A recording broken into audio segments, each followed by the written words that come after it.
Our first lecture for our course in 19th century history is going to actually begin in the tail end of the 18th century with the French Revolution.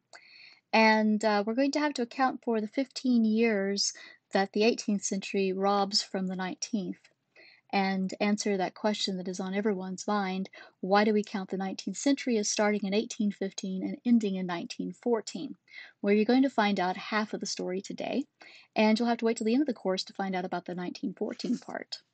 So let's get started and look at the French Revolution. The French Revolution is the turning point in European history for the break between the modern and the old regime, the Ancien regime. French Revolution, its base, kind of immediate cause is the economic disaster that France is facing after the American Revolution. And the economic disaster it leads to people starving to death in the streets. And it's the financial mismanagement of a government that does not equally tax its citizens and relies heavily on an agrarian base to cough up the money to fund everything. It's also it's a divine right monarchy that Louis XIV kind of epitomized. But by the time we're to Louis XVI, there's not much there that's suggesting good governance. And another cause to the French Revolution is this tension in France between a powerless majority composed of everyone from peasants to untitled wealthy men versus those that are traditionally titled, the gentry, the nobility, and the clergy. And the sense that if you're not part of the first or second estate, the nobility or the clergy, you're nothing. You're nothing more than a peasant. And there's no outlet for any sort of political engagement, even with the members of what are called the bourgeoisie, the middle classes in France. And you know the revolution itself is influenced heavily by the Enlightenment, the social contract, the rights of man, um, and the fact that the French government never really provided any way for there to be an engagement by the intellectuals in trying out some of these Enlightenment ideals. I mean, elsewhere in Europe, there are opportunities. There's even in Prussia and in Austria, the the the nobles allowed for some changes, free up the press, things like that. But in France, it wasn't the case. And France was living on this sense of divine right monarchy and absolutism that simply had outlived its usefulness. And especially with the success of the American Revolution and proof that you don't have to have a king. The revolutionary ideology is based on this new social system of equality, ability, and law. A constitution will arise from the revolution. It also guarantees the triumph of capitalist society. It will give birth to a secular democracy. The power of the church will be greatly curtailed, and it will lay the foundations for the modern nation state. A France made up of Frenchmen, and the meaning of what it means to defend one's country, have that sense of loyalty and identity tied up with one's homeland, one's country. Um, the revolution will, it's going to be a bloody revolution. Louis XVI is removed, and his head is removed as well. And with the Reign of Terror, you see this heightened intensity of the revolution that you didn't see in the American Revolution. I mean, there's a stark contrast between before the French Revolution and after the French Revolution, and there are some big ideological changes, and the attacks on the nobility and and the church as well, and this bloodbath that ensues. And it's after that period of release of this political and ideological violence, the pendulum swings back, and we go from having been very radical to this kind of conservative backlash and they call it the Thermidorian reaction, where things settle down and suddenly we go from having the First Republic to the French Empire and to the leadership of Napoleon Bonaparte. And the French ideals in this emergence of this strong centralized French state will be exported to the rest of Europe. Um, you know, challenges to that traditional order, and forcibly imposed. And it's because of this, these ideas, again, the other nations were sitting back, and the other heads of state were watching as Louis's head was taken off. And it's like, this is not what you want to be happening in anywhere, and especially you don't want your people to get these ideas. And now that Napoleon's, conquering Europe and spreading these ideas, so the threats and this challenge, this pushback to the French Revolution emerged very early, and they emerged from the outside. Basically these other nations, Austria, Prussia, Russia, England, telling France, you got to get things under control. And then once Napoleon comes to power, it's going to be the pressure to contain it and react to it. The Napoleonic era is unfortunately kind of short-lived, although 15 years is a pretty good amount of time. And pretty much Napoleon's very successful. And I'm not going to go into too much detail because I have to fight the urge to not make this into a class on French history. But Napoleon, he's very successful in his conquest of the European continent, and he does remove the rest of the Bourbon family. He puts his brother at the throne of Spain, and and connects himself to these other noble houses. And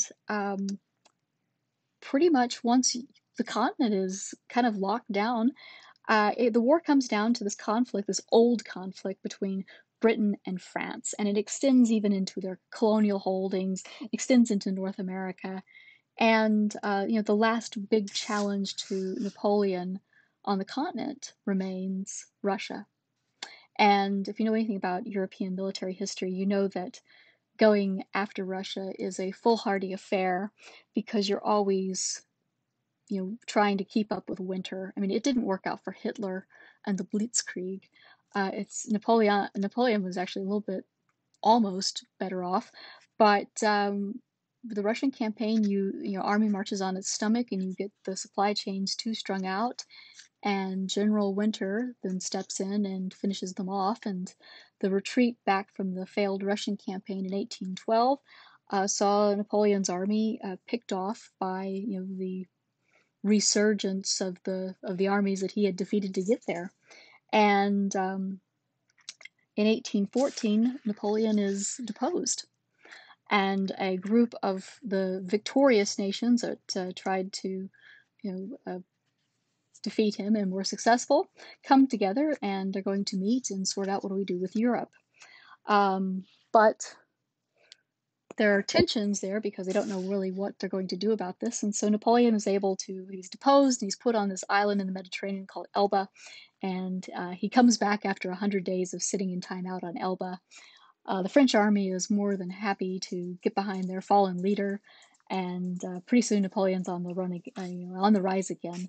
And it's in 1815 that he's finally defeated by the Duke of Wellington, leading a concerted army of, primarily by the British, but also with the troops from other countries as well. And the Duke of Wellington defeats Napoleon at Waterloo. And this time Napoleon is not sent to the Mediterranean. He's sent to an island off the coast of Africa, where he dies and he cannot come back. But the damage is done. Europe doesn't look like what Europe looked like 20 years before. So now the question is, what do you do with this broken Europe? And this is where we get to the start of the 19th century, the Congress of Vienna. And this is where we start seeing this change that takes us from the old into the modern era. This is a cartoon that was drawn of the Congress of Vienna, and you can see each of the individuals representing the different countries. We have England under the table. We've got Napoleon over there. He's trying to sneak France back off of it.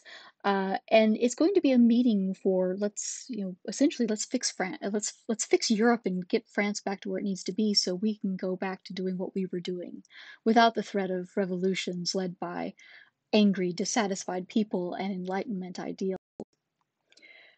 So the purpose of the Congress of Vienna, and it's a meeting held in Vienna, Austria, and the purpose is twofold: redraw the map of Europe So undo some of these weird things that Napoleon did, and then preserve the peace to keep other Napoleons from showing up. And it meets over 2 years. And it's in the meetings themselves are very symbolic of this ancient regime. I mean, these are elaborate, kind of slap in the face to the French Revolutionary ideals. These are, it's very 18th century, and it's, the opulence of these meetings. There are balls every night, things like that, and that's intentional because it is the old order reasserting its right to rule. And it will be attended by representatives of the nations responsible for Napoleon's defeat. It's going to, with the Congress of Vienna, they're going to emerge some early tensions. One is going to be to the extent that we're going to maintain the status quo, maintain things the way they were, and what are you going to do about changes that are emerging? I mean, there's changes that the Enlightenment set in place that the British have already absorbed into their government. So what do you do about that? Do you just fight for keeping things the way they were, or do you respond to give a little bit to the changes that do make sense? And so that's going to be an early conflict. So the great powers that will be present at the Congress of Vienna, and for those of you taking notes, please, I don't, there's more to each of these than was what written on the slide. So it's up to you to make sure that you're getting the additional information about each of these, because there's simply not enough room on the slide to put all this stuff down. But I did spell everyone's name. So the host of the meeting is Clemens von Metternich. He's Crown Prince of Austria. And Metternich's purpose, his motivation there is he is the epitome of conservative reactionism. For Austria, they're against change of any sort, unfavorable to ideas of the liberals and the reformers, because the Austrian Empire can't handle it. It's a multinational, multilinguistic empire that has just kind of been cobbled together over centuries by, we're in charge because we say so. And if people start getting an idea that they're going to have any sort of national self-identity or the ability to, shape their, through democracy, it's going to crumble into pieces. So Austria, their stake in the game is we're not going to change anything. England, Viscount Castlereagh, England's their goal is the balance of power on the continent. They don't see themselves as part of the continent, but they don't want to get sucked into wars on the continent. And a lot of that centers on France. Let's just make sure that no one can just run amok the way Napoleon did and make a mess of things and threaten us and threaten our holdings abroad. So as long as we've got France under control, things will be fine. So keep France under control and make sure that the countries around it are stable. So fix those that share borders with France to keep France under control. Prussia, when we talk about Prussia, we're not talking about Russia. Prussia and Russia are two different places. And during this time period, Prussia and Germany are two different places. Prussia is the portion of Germany surrounding, I guess it lines up best with Berlin, that northern Germany. And Prussia is a very powerful state within Germany at this time. And Prussia is on the rise of its kind of its own trajectory, and Prussia's interests are its sends its chancellor Karl von Hardenberg to the Congress, and his goal there is to recover territory that Napoleon had taken from him in 1807, and then get his hands on anything else in northern Germany that people are willing to cough up. So he's got his eye on Saxony. And if you can snag a bit of Poland, might as well get it while you're there.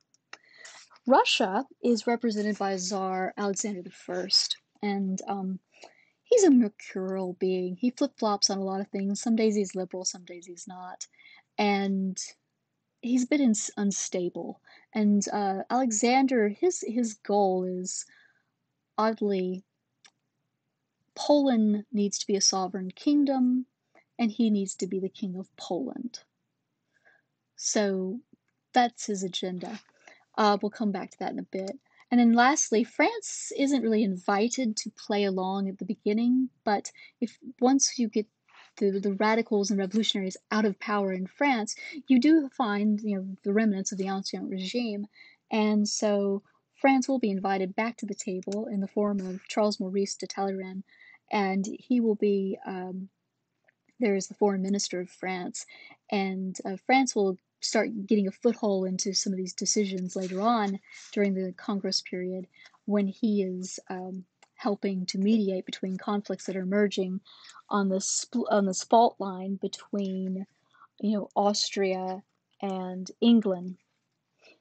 Because with four, you've got an even split, but throw France in there and you have somebody who could be a tiebreaker. Now, the principles of the settlement that is created at the Congress of Vienna has to do with three ideas: legitimacy, compensation, and the balance of power. Those are the kind of the guiding principles that we're going to quickly go over. Legitimacy, in this sense, means power is going to be returned to the ruling families.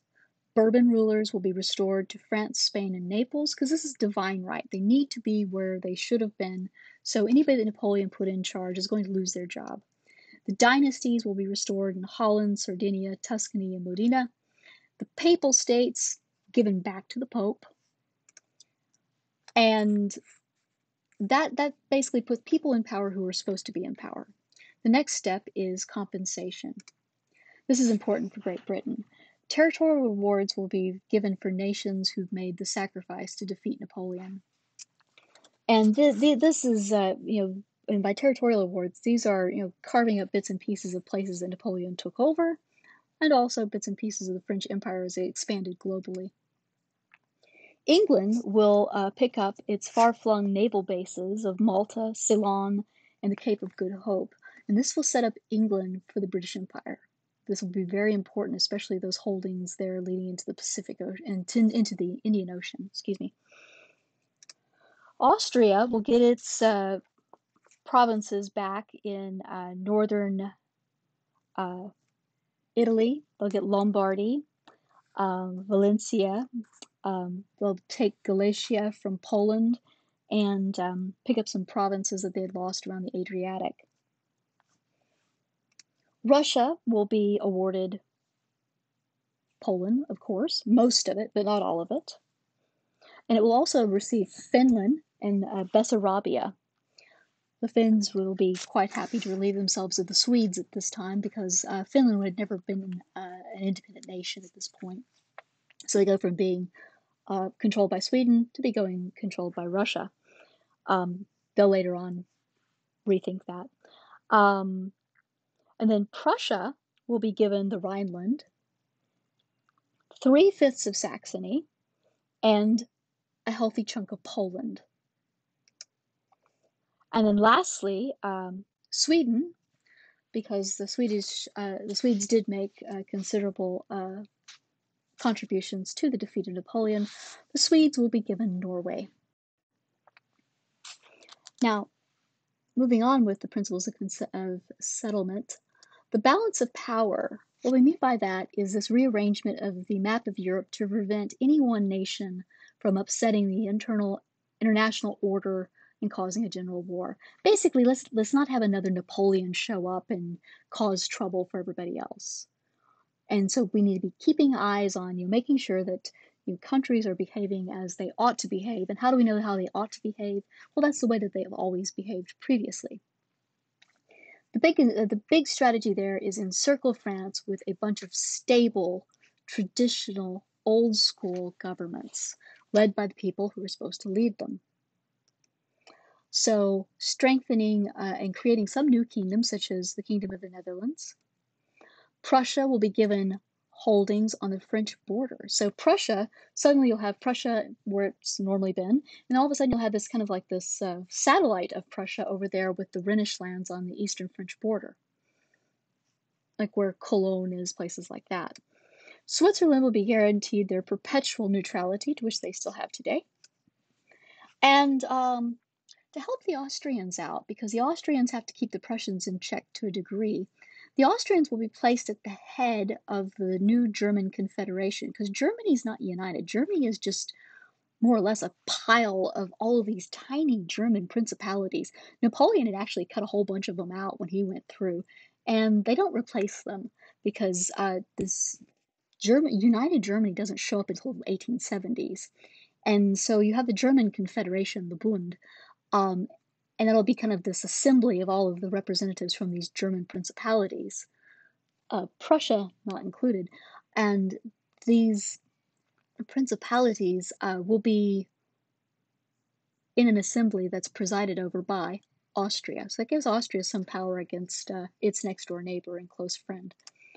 And then lastly, Sardinia's former territory will be given back to it with the addition of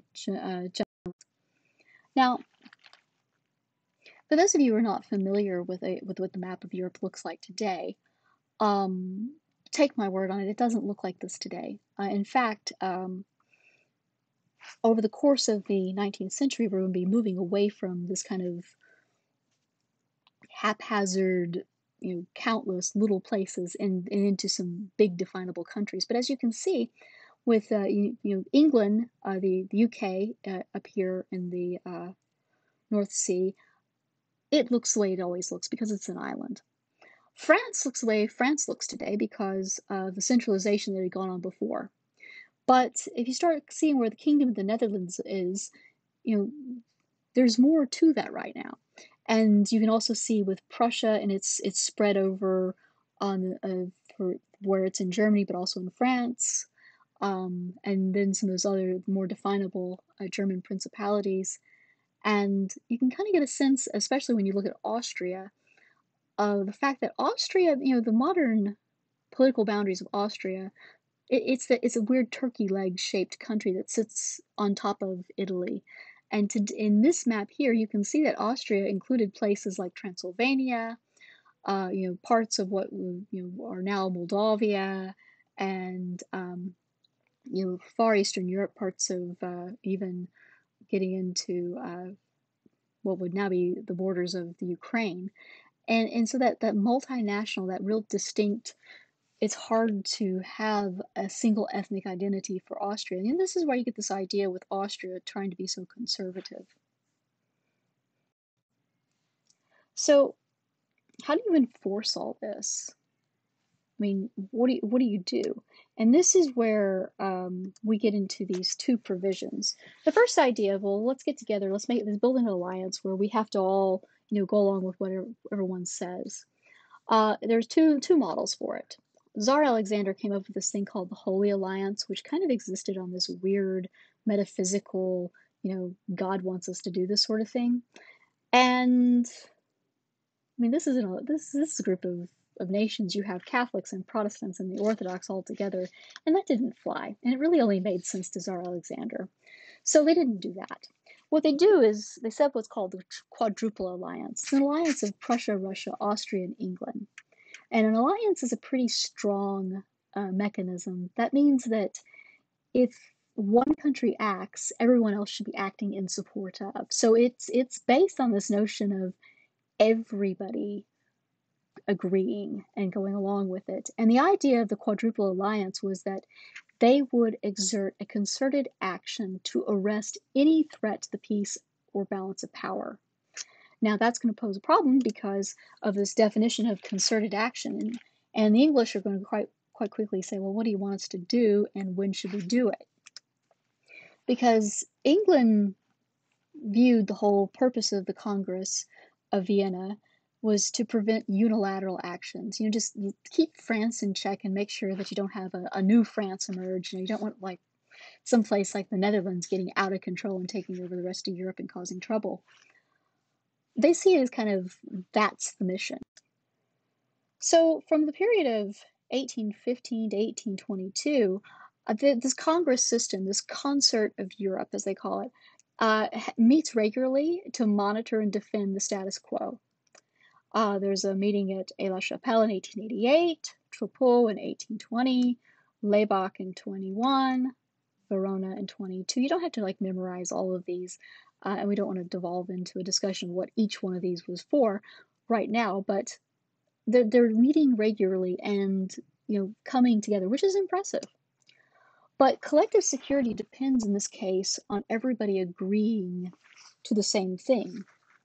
And when they don't agree, well, that's going to create problems simply because you have to have total agreement. And when you have an essential issue related to, well, what are we supposed to be doing, which is emerging between Austria and England, this is going to be problematic because there are going to be other challenges that show up to the status quo that aren't going to fall into a nice, easily definable, box in terms of this is protecting the peace and the balance of power. It's like, well, this is now we're quibbling over the emergence of new modern ideologies, and England and Austria are very different. I mean, England is going at record speed towards something very modern, and that's going to be a fracture later on. So, from a historian's point of view, when we look at kind of where things are, and this is the value of hindsight. The successes and failures of the Congress of Vienna and the Concert of Europe. On the success side, this was probably much more effective in stabilizing Europe after a major disruption than anything we did in the 20th century. If you think about it, the Treaty of Versailles, which set up the League of Nations, I mean, wasn't this successful. I mean, this is a successful check on destabilization in Europe, because the balance of power is maintained from 1850 pretty much all the way through until 1870, when you do have the unification of Germany. That's impressive. There's not a general European war where you have multiple countries fighting against each other. You have some little squeamish, squabbles and such, but you not have anything of the scale of like the old style wars of the 18th century. You don't have that until World War One. So those are successes. On the failure side, it's kind of like, well, this is again hindsight. They didn't see it coming. They didn't see the writing on the wall. The failure is underestimating the three most significant movements that are going to shape the 19th century. This desire to maintain status quo, maintain the old order, downplays and doesn't really prepare for what's going to happen with the emergence of nationalism. And these are all being spun off the French Revolution: nationalism, liberalism, and the Industrial Revolution. So that's what we've got coming, and we're going to talk about this very soon. But so that's where the success is. Yeah, it works. But the failure side of it is these are going to be problems that emerge internally, and they're not going to be as easily definable as bad guy Napoleon taking over everywhere. So that concludes our general discussion of the Congress of Vienna and kind of gets us those 15 years back into the picture. And like what I always want to do at the end of our lectures is just a brief check for understanding. I encourage you to go back into your notes and make sure that you've taken comprehensive notes that don't leave you with lingering questions if you were to go just straight back to your notes. So the big ideas here, you need to know what these things are. The Ancien Regime, the status quo. What is meant by that? The Congress system. Can you explain this in your own words? Legitimacy as it relates to the goals of the Congress of Vienna, the balance of power. And you'll also need to know some key people. There aren't that many we talked by, we didn't talk about a lot of names here today, but Napoleon. And you also need to kind of be able to identify the representatives of the Congress of Vienna, but most importantly, as they relate to the nations that they represent, what are their goals? What are they after? And then lastly, I know that geography for many people is something that is, well, it's kind of punny, but I'll say it, uncharted territory. Get yourself a map. You can download one. Be able to locate on a map, a modern map even, France. You want to go back to a historical one for the Austrian Empire, but it might be a good idea just to start and figure out, well where the heck's Austria today?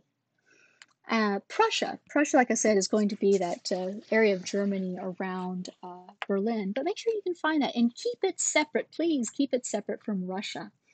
Russia is totally different from Prussia. They don't even like each other. Like that's why you have Poland in between the two of them. And then lastly, England. That's the easy one to find on the map. But make sure that you're keeping up with the geography, because if you'll notice, I'm not talking about this mysterious conglomeration of Europeans doing everything all together as like one homogenous group, because we don't talk about Europeans that way. We talk about specific countries. So please make sure from our very first lecture, our very first discussions, that you're thinking in terms of lots of little countries, not as some great massive Europe that all thinks the same and does the same thing, because it certainly doesn't. So go back to your notes, have a look at them, and then we'll be moving right along. Our next little bit shorter lecture, because this one was longer since we did have to address the French Revolution, we'll focus on the Industrial Revolution and its role in setting up the 19th century as the modern era. Thank you for listening. Email me if you have any questions.